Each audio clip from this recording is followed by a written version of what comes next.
নমস্কার বন্ধুরা, কলকাতা শহরের দীর্ঘ 150 বছরের ট্রাম পরিষেবার অবসান ঘটতে চলেছে।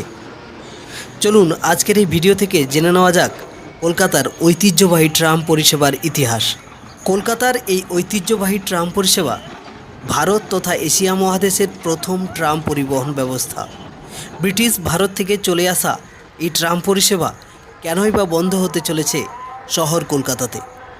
Whenever I sit in tram, I can see the city through a different point of view, because these wooden frames have a different Kolkata tram ভারতের কলকাতা শহরের একটি গুরুত্বপূর্ণ পরিবহন ব্যবস্থা। প্রায় 150 বছর ধরে কলকাতা শহরে চলে আসছে ট্রাম, কিন্তু আর যাত্রী পরিষেবার সঙ্গে যুক্ত থাকছে না ট্রাম। কলকাতায় ট্রাম চলাচল বন্ধের সিদ্ধান্ত নিল রাজ্য সরকার। এই ট্রাম পরিষেবা প্রথম কলকাতা শহরে চালু হয় 1873 সালে। প্রথম ঘোড়ার সাহায্যে চালানো হতো ট্রাম। 1902 সালে প্রথম ট্রাম চালানোর কাজে বিদ্যুতের ব্যবহার হয়।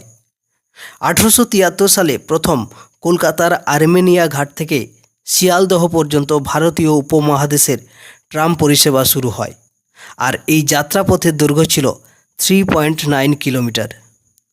রিপোর্ট অনুযায়ী দেশের একমাত্র শহর হিসেবে এখনও ট্রাম চলে কলকাতায়।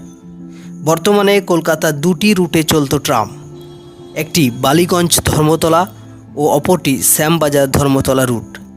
এই দুই রুটেও যাত্রী পরিবহন বন্ধ হবে ট্রামের।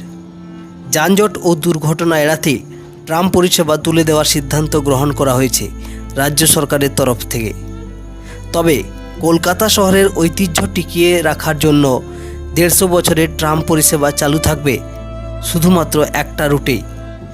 তবে কি 150 বছরের এই ঐতিহ্যবাহী ট্রাম কলকাতার মনে এবং ইতিহাসের পাতাতেই থেকে যাবে, নাকি রাজ্য সরকারের এই সিদ্ধান্তে নতুন গতি পেতে চলেছে শহর কলকাতা? কমেন্ট সেকশনে অবশ্যই জানাবেন।